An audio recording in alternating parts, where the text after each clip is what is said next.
Stairway to Heaven was released in 1971 on Led Zeppelin's fourth studio album, otherwise known as Led Zeppelin IV. It's widely regarded as one of the greatest and most influential rock songs of all time. So in this video, we thought we would get a band in a studio and try and recreate it.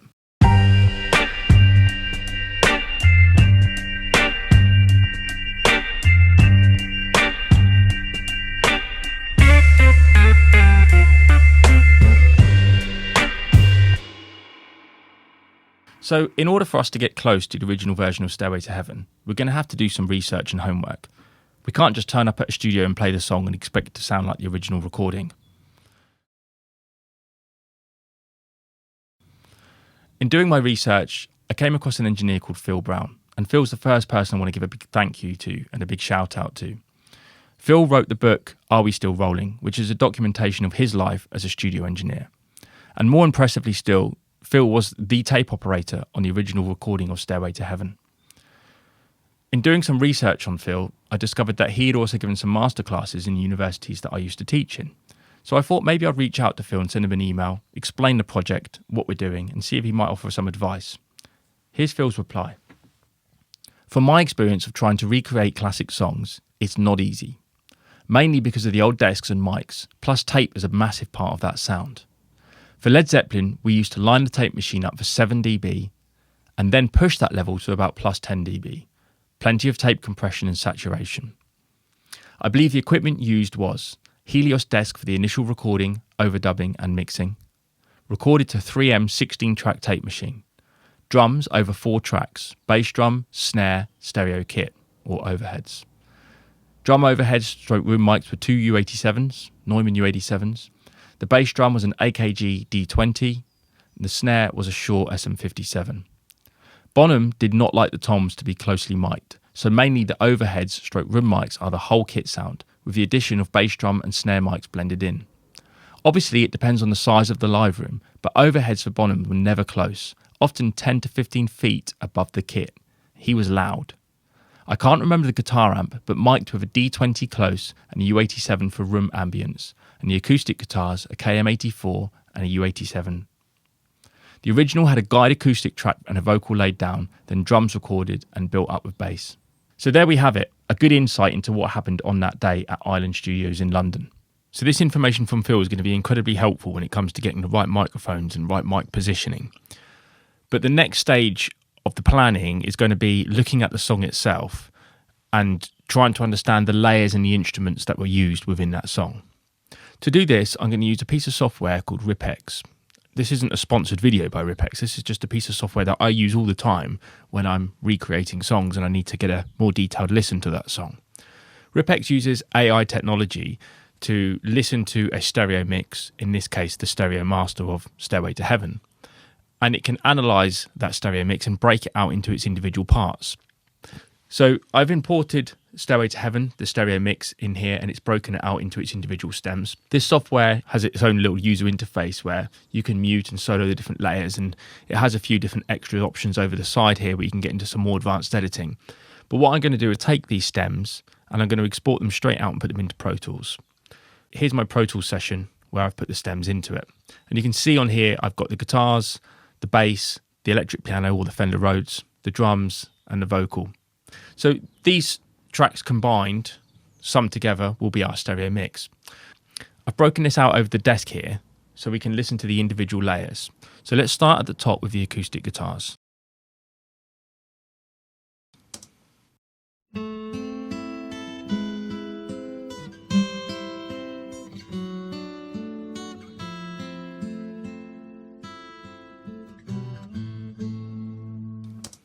Okay, so the first thing that I notice is that the acoustic guitar, the picked guitar, is panned hard to the left and the reverb is hard to the right. And those recorders coming over to the right-hand side. So let's have one more listen to that and just listen to that reverb over on the right.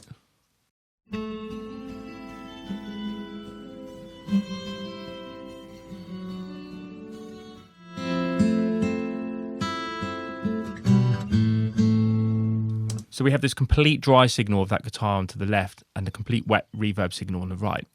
Now, I did ask Phil about this, and Phil said that they used to use the EMT, the 140 probably plate reverbs in Island Studios. So there's a good chance that that's what the reverb is. But this will give us a good indication as to the size and the trail length of that reverb when we come to mix our own. Next up, the recorders come in. Let's get to that. You can just hear the recorder on the right-hand side coming in on that pickup there. And then we have this beautiful 4-part recorder arrangement that John Paul Jones put together.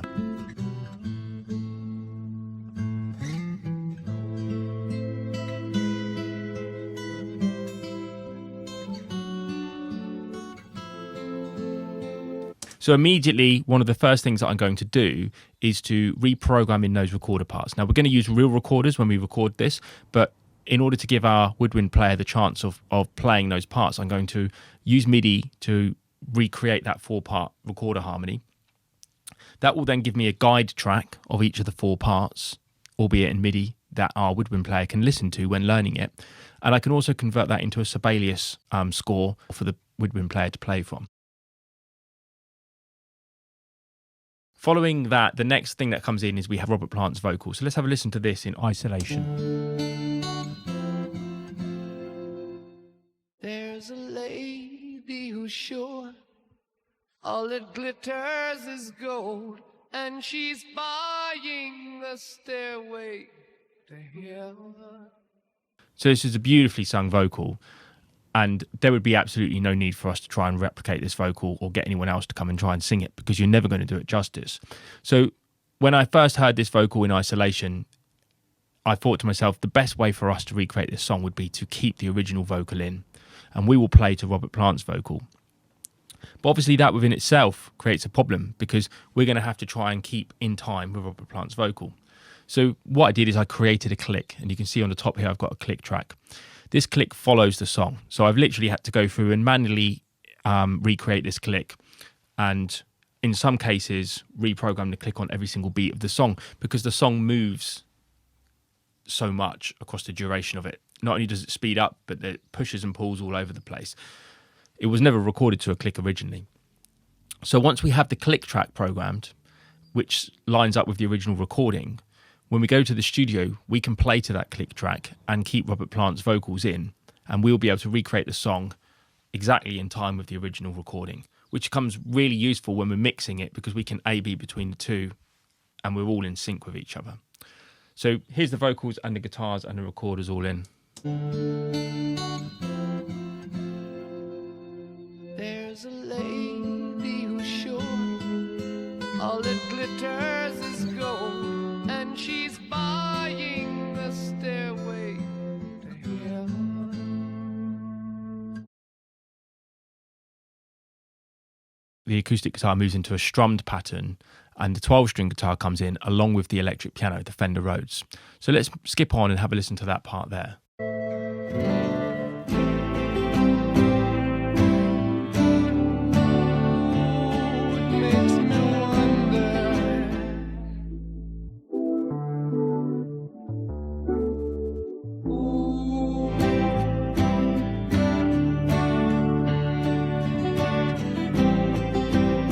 So the 12-string guitar is now hard to the right, and the acoustic guitar is still on the left-hand side.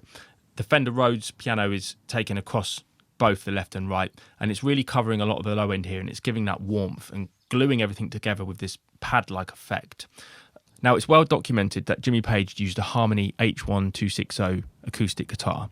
That was his guitar of choice, and he used that on a lot of Led Zeppelin recordings. He used it on Led Zeppelin IV, and I think after Led Zeppelin IV, he says himself that he then got a Martin guitar and, moved away from the Harmony guitar. But the Harmony guitar is the guitar that was used on this record. The 12-string on the right-hand side is the Fender 12. It's like a kind of strap, but with a 12-string. So I've gone about resourcing these guitars, because if we're going to recreate the song accurately, we're going to need to use the right instruments. So I've managed to pick up an original Harmony H1260, which was in really good condition. The Fender 12 are quite rare to get hold of, and the original ones are a lot of money. So I've got one of the new reissue ones from Fender, which I managed to find on eBay for a really good price. And we'll have a Fender Rhodes at the studio we're playing at, so that's going to cover that part. Okay, so moving on, we have this section where the electric guitars come in. Let's have a little listen. just there on that little turnaround.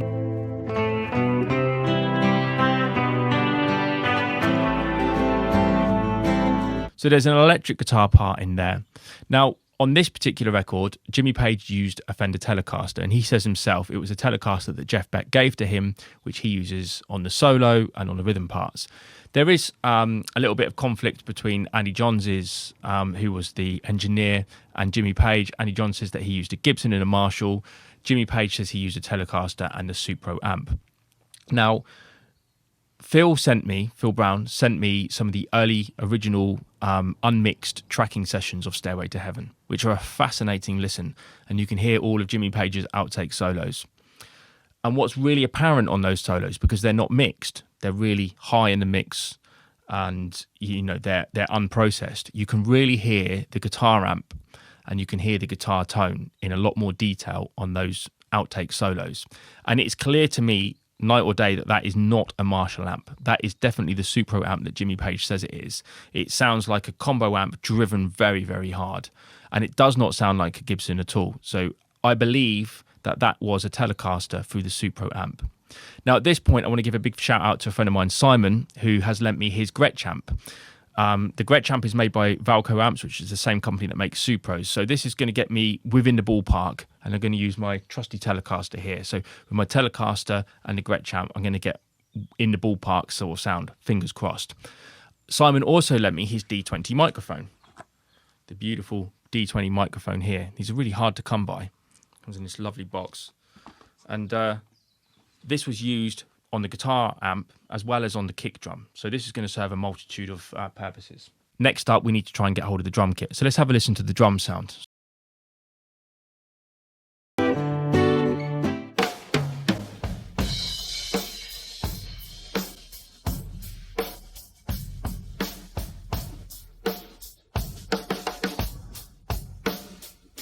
Now, we know that John Bonham was famous for using the big 26-inch bass drum.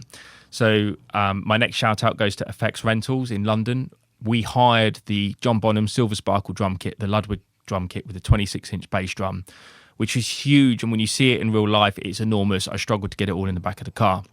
But, with a bit of luck, we'll be able to get the right drum sound out of this kit.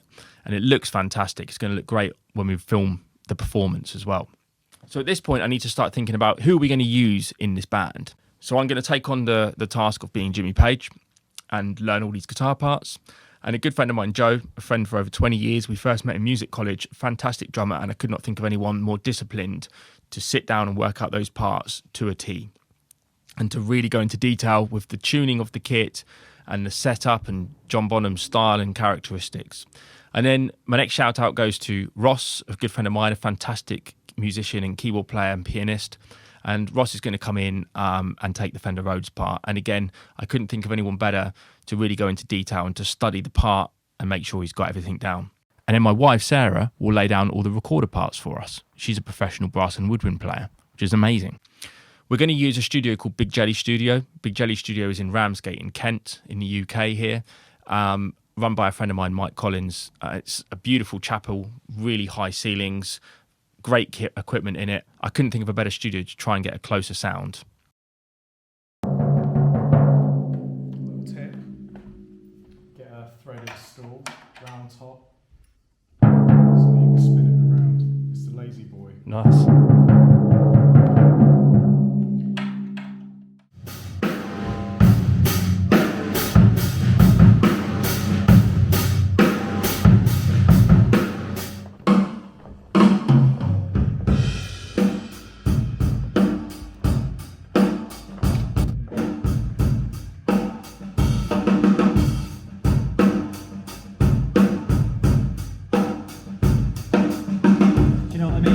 Yeah, you can hear the hi-hat clearly over here, can't you?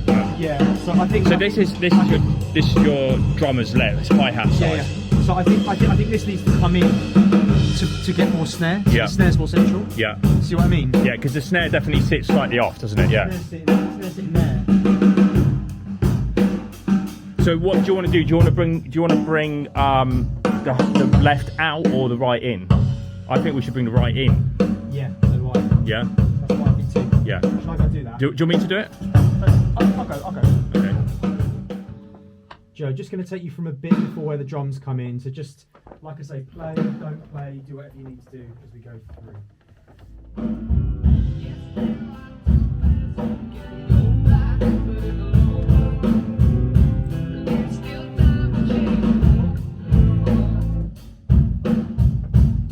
That snare's not far off, you know.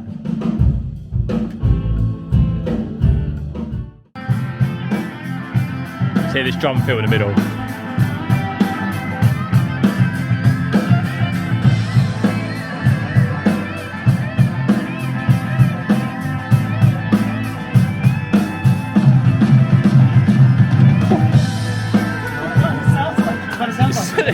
If you didn't know, you didn't know, you would know.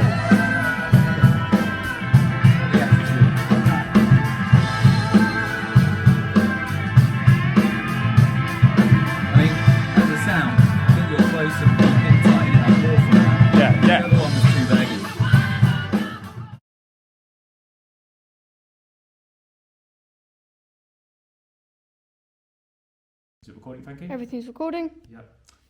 Okay, I'm good. Let's go with them.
Is it recording, Frankie? Everything's recording. Yep.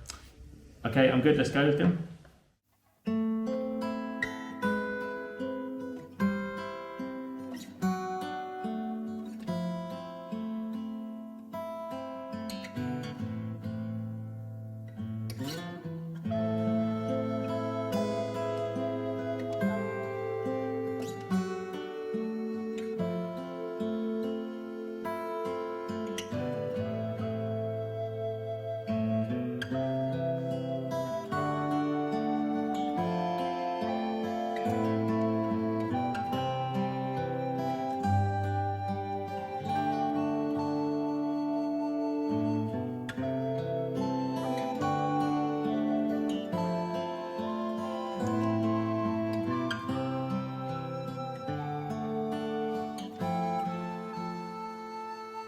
There's a lady who's sure all that glitters is gold, and she's buying the stairway to heaven. When she gets there, she knows if the stores are all closed, with a word she can get what she came for.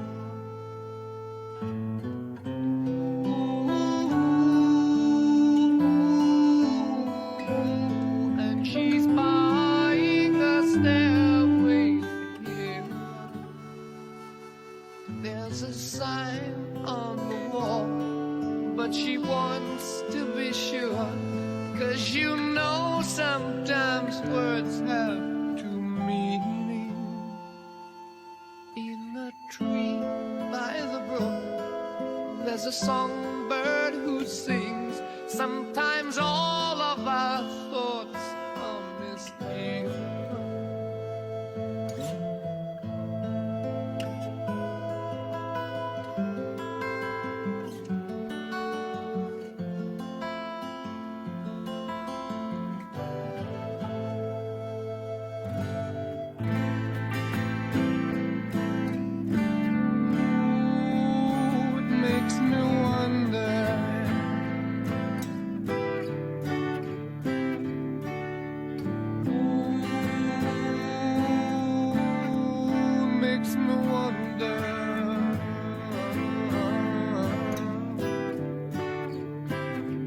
There's a feeling I get when I look to the west, and my spirit is crying for leaving. In my thoughts I have seen rings of smoke through the trees, and the voices of those who stand looking.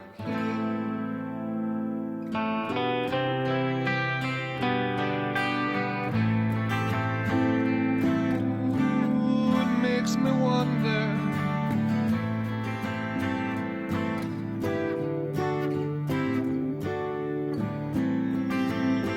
Ooh, it really makes me wonder.